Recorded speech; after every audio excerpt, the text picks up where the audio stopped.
Assalamualaikum warahmatullahi wabarakatuh. Apa kabar kalian hari ini? Apakah sudah siap untuk belajar? Nah, hari ini kita akan belajar mengenai wawancara. Sebelum belajar, jangan lupa untuk berdoa terlebih dahulu ya. Sebelum kita mulai, apakah ada yang tahu apa itu wawancara? Coba. Sekarang kita bahas pengertian dari wawancara.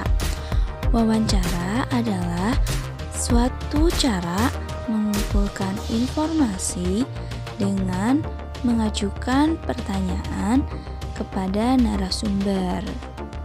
Nah, sementara narasumber itu apa sih? Oke, narasumber adalah orang yang diwawancarai. Nah, selain dari wawancara dan narasumber, ternyata ada juga yang disebut pewawancara.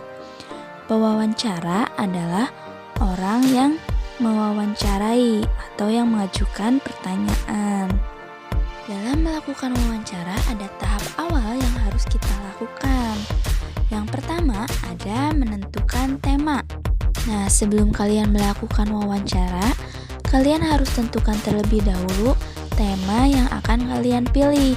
Misalkan, kalian akan mewawancarai mengenai cara merawat tumbuhan.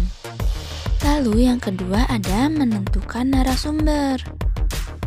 Nah, karena kalian akan melakukan wawancara dengan tema merawat tumbuhan, maka narasumber atau orang yang akan kalian wawancarai adalah orang yang mengerti tentang cara merawat tumbuhan. Misalkan penjual tanaman atau orang tua ataupun tetangga kalian yang benar-benar mengerti mengenai cara merawat tumbuhan.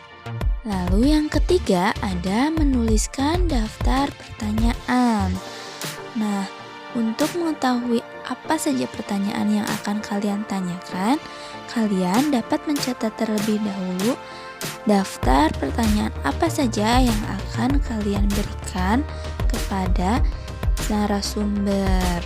Berkaitan dengan daftar pertanyaan, sekarang kita akan bahas tentang kata tanya yang digunakan dalam wawancara. Yang pertama digunakan adalah apa. Nah, ini berfungsi untuk menanyakan hal atau peristiwa apa yang terjadi. Lalu, siapa? Nah, ini berfungsi untuk menanyakan orang yang terlibat dalam peristiwa tersebut. Yang ketiga, di mana? Nah, ini berfungsi untuk menanyakan tempat peristiwa itu terjadi. Yang keempat, mengapa? Berfungsi untuk menanyakan sebab dari terjadinya peristiwa tersebut. Nah, yang kelima, bagaimana? Berfungsi untuk menanyakan cara atau keadaan dalam peristiwa tersebut.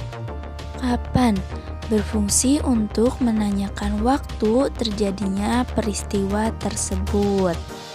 Nah, yang terakhir ada berapa.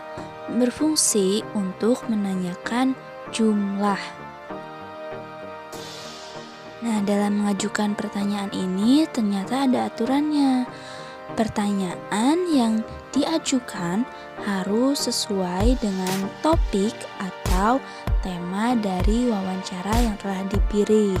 Dan jangan lupa, kalimat pertanyaan dibuat menggunakan bahasa yang baik dan santun. Terima kasih atas perhatiannya. Jangan lupa untuk selalu semangat. Assalamualaikum warahmatullahi wabarakatuh.